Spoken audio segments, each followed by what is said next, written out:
qual tem sido o seu relacionamento em Cristo? É isso que nós vamos ver hoje na palavra de Deus. Bem-vindos a mais um encontro com a graça.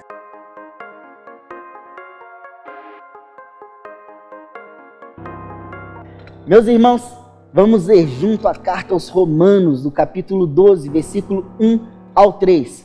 Vamos lá? Portanto, meus irmãos, por causa da grande misericórdia divina, peço que vocês se ofereçam completamente a Deus como um sacrifício vivo, dedicado ao seu serviço e agradável a Ele. Esta é a verdadeira adoração que vocês devem oferecer a Deus. Não vivam como vivem as pessoas deste mundo, mas deixem que Deus os transforme por meio de uma completa mudança da mente de vocês. Assim vocês conhecerão a vontade de Deus, isto é, aquilo que é bom, perfeito e agradável a Ele. Por causa da bondade de Deus para comigo, me chamando para ser apóstolo, eu digo a todos vocês que não se achem melhores do que realmente são. Pelo contrário, pensem com humildade a respeito de vocês mesmos, e cada um julgue a si mesmo conforme a fé que Deus lhe deu. Meus irmãos, nós temos aqui então a carta aos Romanos, onde o apóstolo Paulo muito claramente, nesses 3 versículos, vem nos mostrando o quão importante é entendermos a perfeita e boa vontade do Senhor. Aqui ele nos deixa claro que nós temos que observar com clareza, mudando a nossa mentalidade, para compreender aquilo que o Senhor quer falar comigo e com você. No decorrer dessa mensagem, nós vamos entender melhor aquilo que o Espírito Santo já vem falando aos nossos corações no decorrer dos nossos dias, nos transformando e fazendo com que nós nos pareçamos cada vez mais com Cristo. Então vamos lá. Vamos mudar então a nossa mentalidade. Nesses 3 versículos vemos a importância que o apóstolo Paulo destaca, que é fazer a vontade de Deus.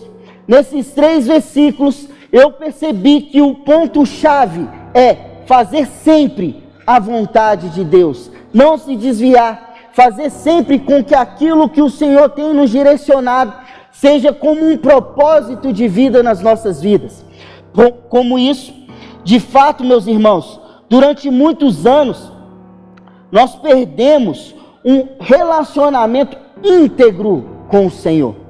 Mas Bruno, como você pode dizer isso? Olha só, analisando no decorrer dos anos, no Antigo Testamento, o homem falava com Deus. Meus irmãos, o homem falava com Deus e Deus literalmente se achegava em relação ao homem. Ele tentou mostrar ao homem que o relacionamento com ele era importante de várias formas. Nós vemos no Antigo Testamento que Deus, ele ia até o homem e mostrava para o homem, olha, não é dessa forma, é dessa forma. Ele mostrou de várias formas como nós poderíamos nos achegar a ele. Mas como sempre, nós não o entendemos. Então nós vemos aí no Novo Testamento, Cristo em nós, Cristo estava conosco e nos mostrou como exemplo de relacionamento. Meus irmãos, no Antigo Testamento, Deus tentou de todas as formas mostrar para o homem que o que Ele queria conosco era relacionamento, mas nós não entendemos. Então Ele envia Jesus Cristo, que vai fazer esse mesmo processo de nos mostrar como nos relacionarmos com Ele, como estarmos com Ele a todo instante. Jesus, Ele veio ao mundo 100% homem, 100% Deus. Isso é fato. Não temos como tirar essas duas naturezas de Cristo. Ele veio como uma pessoa, mas ao mesmo tempo que Ele era 100% homem, Ele era 100% Deus. Aí você vai me dizer, Bruno, então isso era mais fácil para Jesus, porque Ele era 100% Deus. Então Ele fazia as coisas conforme a vontade de Deus. Ele era íntegro mesmo, porque Ele era Deus. Meu irmão, não se engane. Não se engane. É aí que nós nos perdemos, porque nós esquecemos que a Bíblia nos relata que Jesus ele era 100% homem e 100% Deus. E ele veio ao mundo 100% homem, nos mostrando que nós poderíamos sim nos achegar a Deus com um relacionamento íntimo, íntegro e puro ao Senhor. Como que nós vemos isso? Ele veio e nos mostrou o seguinte: caminhou como um homem ungido do Espírito Santo. Meus irmãos, ele caminhou como um homem, mas como um homem ungido pelo Espírito Santo. Como vemos isso? Vamos abrir lá, Atos 10, no versículo 38. Está escrito assim: sabe também como Deus derramou o Espírito Santo sobre Jesus de Nazaré e lhe deu poder. Olha só. Sabem, porém, como Deus derramou o Espírito Santo sobre Jesus de Nazaré e lhe deu poder. Jesus andou por toda parte fazendo o bem e curando todos que eram dominados pelo diabo, porque Deus estava com ele. Ou seja, meu irmão, ele era uma pessoa com duas naturezas. Como disse, 100% homem e 100% Deus. Mas isso não o impedia de servir a Deus, de colocar ele como servo. E ele orava, ele estudava, ele buscava aprender das coisas, porque ele dependia tão somente do Espírito Santo. E qual que é a diferença de nós? Jesus, ele como homem, ele fez todas essas coisas, mas vamos colocar o ponto: ele estudou, meu irmão, ele aprendeu, ele foi no templo aprender sobre a palavra. Meu irmão, quantas das vezes nós não nos colocamos à disposição do Espírito? Quantas vezes nós queremos saber das coisas, mas não nos colocamos prontos e aptos para isso? Nós buscamos a Deus um relacionamento, nós dizemos da boca para fora: Senhor, eu quero ter um relacionamento com o Senhor, mas nós não abrimos a nossa Bíblia, nós não buscamos a presença do Espírito Santo, nós não tão somente dobramos os nossos joelhos para orar. Meu irmão, há quanto tempo você não dobra o seu joelho para orar? Meu irmão, há quanto tempo você não fala com o Senhor? Há quanto tempo você não fecha os seus olhos para falar com Ele com todo o seu coração e toda a sua alma? Você depende do Senhor, você precisa do Senhor, mas isso você tem feito de forma espontânea, de forma remota, de forma robótica. Você vem aos cultos, você vai nos pequenos grupos, mas você parece que está ali batendo cartão. O Senhor, Ele tem te abençoado, mas Ele quer fazer mais sobre a sua vida. Ele quer derramar mais da graça dEle sobre você, mas Ele precisa que você se coloque diante dEle com o coração aberto de servo, para entender a boa, perfeita e agradável vontade dEle sobre você. É isso que Ele quer. Então vamos continuar vendo aqui que Ele se relacionou com as pessoas.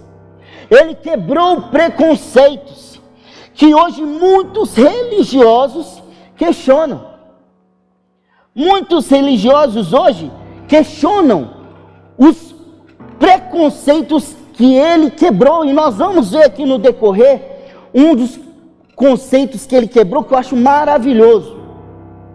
Vamos lá, no versículo 1 de Romanos, no capítulo 12, no versículo 1 de Romanos, está escrito assim: portanto, meus irmãos, por causa de grande misericórdia divina, peço que vocês se ofereçam completamente a Deus, como um sacrifício vivo, dedicado ao seu serviço e agradável a Ele. Esta é a verdadeira adoração que vocês devem oferecer. Dentro desse versículo 1, meus irmãos, eu tirei um tópico. E esse tópico é: transforme o seu coração. Transforme o seu coração. Devemos nos oferecer, ter uma entrega reconhecendo quem é Deus. Deus aguarda de nós total entrega. Deus, Ele confia que você vai se entregar a Ele, que você vai se colocar diante dEle como servo. Como está escrito em João 3,30, que Ele cresça e eu diminua, que Ele apareça, que eu me constranja com a sua glória. Meus irmãos, que o Senhor cresça em todo o tempo e que nós possamos nos diminuir.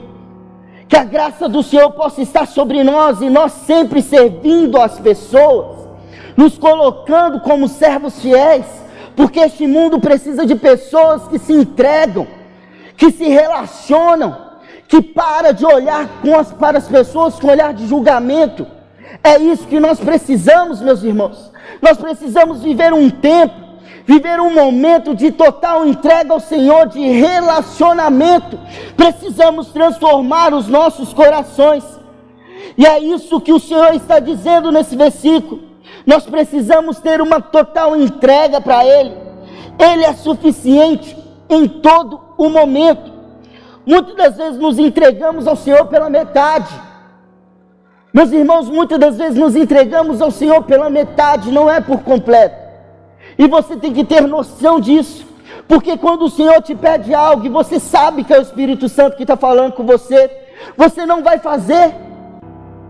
Você tem que ter esse entendimento. Isso não é uma total entrega, isso é fazer pela metade. O Senhor não quer nada pela metade, Ele te quer por completo. E fazer a vontade do Senhor, ter um coração transformado, é entender que quem é dono de nossas vidas é o Senhor. É Ele quem manda, é Ele quem cuida, é Ele que transforma, é Ele que vai operar o milagre na sua vida. Então nós precisamos nos entregar ao Senhor por completo. Sabe o que eu vejo nessa passagem? Eu vejo nessa passagem aquela passagem de Pedro, quando ele vai caminhar sobre as águas. Jesus está falando com você, venha. Aí você começa a caminhar sobre as águas, mas você não tem fé o suficiente, você não acredita o suficiente, ou seja, você não se entregou por completo à obra do Senhor, você não confia por completo naquilo que Deus pode fazer na sua vida. Pedro estava dessa forma, Pedro não estava completamente transformado. Ele então começou a andar sobre as águas, ele viu que dava para fazer, mas não acreditou, ele não confiou, ele não tinha uma fé que ia continuar movendo ele sobre aquelas águas. Isso acontece nas nossas vidas nos dias de hoje. Muitas coisas acontecem conosco e Deus começa a operar um milagre e nós não conseguimos ver o resultado da forma que nós queremos, porque Deus faz do jeito dele. Aí nós começamos a desacreditar, mas Deus já começou a fazer e nós desacreditamos. E o que acontece? Nós caímos na água, assim como aconteceu com Pedro. Precisamos acreditar, precisamos confiar e entender que Deus pode fazer muito mais, mas nós precisamos nos entregar por completo. A verdadeira adoração aparece no completo. É isso que o Senhor quer de nós. No versículo 2, não vivam como vivem as pessoas deste mundo, mas deixem que Deus transforme por meio de uma completa mudança da mente de vocês. Assim vocês conhecerão de Deus, a vontade de Deus, isto é, aquilo que é bom, perfeito e agradável a Ele. Ah, meus irmãos, esse versículo 2 é lindo. Aqui o Espírito Santo está dizendo ao apóstolo Paulo assim, olha, fala com eles que eles têm que transformar a mente deles. E é isso que o apóstolo Paulo faz, escreve em sua carta, olha, vocês têm que transformar a mente de vocês. E esse segundo ponto que eu separei é, transforme a sua mente. Primeiro ponto, para vocês não esquecerem, transforme o seu coração. Segundo ponto, transforme a sua mente. Aqui nós vemos que o principal ponto disso é arrependimento de pecado. Meu irmão, eu vejo que a principal forma aqui de mudar a nossa mente é entendermos que nós temos que nos colocar a Deus com o coração limpo, coração puro, sem mancha, sem mácula, falando com Ele: Senhor, estou aqui, Senhor, perdoe os meus pecados, as minhas falhas. Faça isso nesse momento, meu irmão. Se coloque perante Ele, pedindo perdão pelos seus pecados. Este é um ponto que vai transformar a sua mente, vai fazer você entender que você precisa ser um servo fiel. Quantas das vezes nós temos aquele pecado de estimação, aquele pecado que só você e Deus conhecem, aquele pecado que nós cometemos diariamente, porque nós não conseguimos nos largar dele. Meu irmão, o Senhor te quer por completo. O Senhor, Ele quer que você transforme a sua mente. O Senhor quer que você deixe esse pecado de lado. Confie nele, sabendo que Ele vai fazer mais por você, meu irmão. Você tem que ter essa fé. Você tem que fortalecer a sua fé, ter a esperança. Nós falamos há um tempo atrás, em Colossenses, vem escrito assim: Cristo em nós, a esperança da glória. Nós temos que ter essa esperança da glória em nossos corações, cravada, crendo, acreditando que Ele é suficiente, que Ele vai fazer sobre nossas vidas. Nós precisamos mudar a nossa mente, deixar para trás tudo aquilo que tem te contaminado. Meu irmão, aquele site, meu irmão, aquelas músicas, meus irmãos, tudo aquilo que não te edifica, te destrói. É isso que eu tenho falado com os jovens e com as pessoas que eu converso. O que não te edifica, te destrói. Porque nós estamos com um templo do Espírito Santo. Nós fomos formados como templo. Meu irmão, o Senhor, Ele não habita em templos. O Senhor habita em nós. O Senhor habita em você. Você tem que crer nisso, você tem que acreditar nisso e fortalecer o templo do Espírito Santo. É mudar a nossa mente, mudar a nossa estrutura, fazer de nós verdadeiros adoradores, para que possamos entoar a Ele um hino novo, um cântico novo, fazendo dele um Deus tremendo e mostrar para todas as nações que não há outro além dele. Transforme a sua mente, mude a sua perspectiva, entenda que as coisas que você está fazendo hoje, se não te levar a lugar nenhum, é porque tem algo errado em você. Você está no lugar errado, fazendo algo errado, e Deus quer mudar a sua mente, para mudar a sua estrutura, e fazer com que você voe e alcance lugares altos nele. Amém? Vamos continuar. O versículo 3, o versículo 3 lindo também. Por causa da bondade de Deus para comigo, me chamando para ser apóstolo, eu digo a todos vocês, que não se achem melhores do que realmente são. Pelo contrário, pensem com humildade a respeito de vocês mesmos, e cada um julgue a si mesmo conforme a fé que Deus lhe deu. Meu irmão, eu paro para imaginar a palavra do Senhor, e nesse terceiro ponto, eu digo para os irmãos que eu tirei como um tema aqui: não seja hipócrita. Meu irmão, não seja hipócrita. Nós temos o primeiro ponto que eu separei, vou repetir para os irmãos têm que gravar isso no coração de vocês. Transforme o seu coração. Segundo ponto, transforme a sua mente. Terceiro ponto, não seja hipócrita. Um detalhe importante, meus irmãos, é que nós, muitas das vezes, somos hipócritas. Vocês querem um exemplo? E eu acho lindo essa passagem. Os fariseus chamaram a Jesus e levaram a ele uma prostituta. Jesus estava escrevendo na lei, na areia, e nessa passagem vocês já estão se lembrando. Os fariseus falam para Jesus: olha, trazendo para ele, fazendo para ele a menção do que vinha escrito de Moisés, das leis. Olha, essa mulher, ela traiu o marido, ela é uma prostituta, ela é impura. E disseram para ele outras coisas que não estão escritas na Bíblia, mas eu creio que foi falado. Jesus tão somente olhou para cima e falou: meu Deus do céu, quem são vocês? Olha só, Vamos fazer o seguinte: aquele de vocês que não tiver pecado, que atire a primeira pedra. Meus irmãos, que lindo essa passagem. Olha que linda essa passagem. Aquele que não tem pecado, que atire a primeira pedra. O pastor Rafael disse até pouco tempo isso na mensagem aqui no Culto Unânimes. E eu parei para meditar sobre isso e falei assim: quantas das vezes nós somos hipócritas? Nós somos hipócritas, somos como esses fariseus aqui que queremos julgar o pecado do irmão esquecendo dos nossos.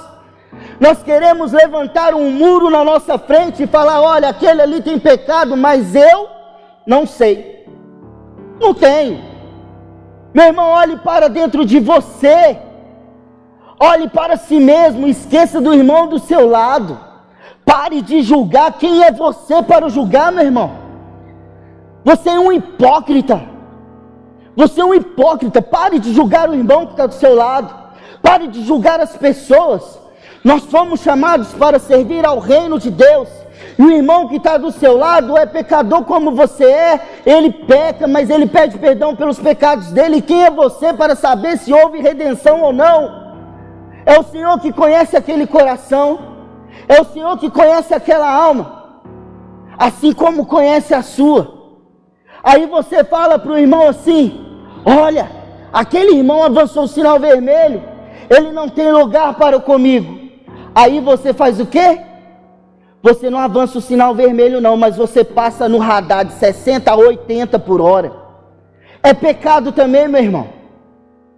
É pecado também. Pare de olhar para o pecado do seu irmão. Olhe para o seu pecado. Olhe para a sua vida. Olhe para as circunstâncias que te envolvem. Por isso que eu digo, nós muitas das vezes somos hipócritas. E nós não podemos ser hipócritas. Nós precisamos mudar a nossa mentalidade. Olha o que Jesus diz aqui, nesse mesmo versículo. Ele diz para a mulher novamente, ele levanta a cabeça e fala assim: cadê as pessoas que estavam com você? Ela disse: eles já foram embora.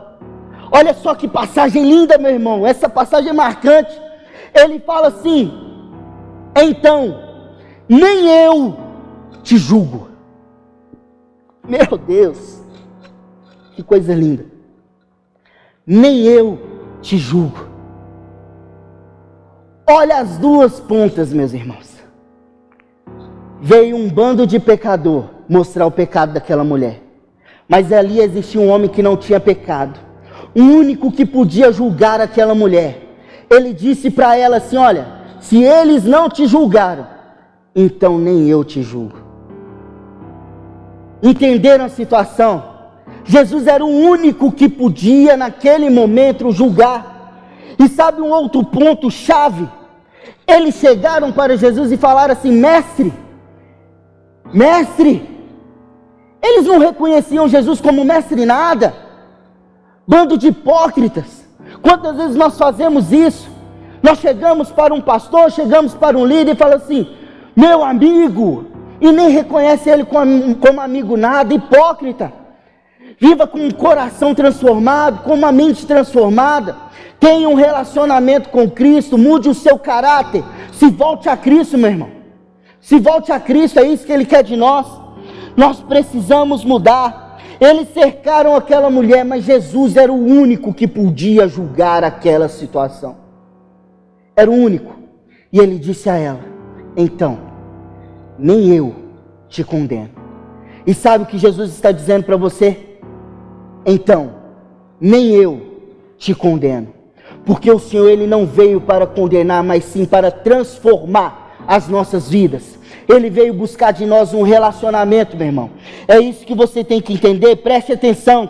Jesus tinha toda a autoridade para apedrejar aquela mulher. Ele tem toda a autoridade para apedrejar você. Mas o que Ele quer de você é uma mudança de mentalidade. Ele quer um relacionamento contigo, um relacionamento puro, um relacionamento íntegro e um relacionamento saudável com Ele. Meu irmão, que Deus te abençoe. E eu espero que essa palavra possa falar profundamente ao seu coração. Amém.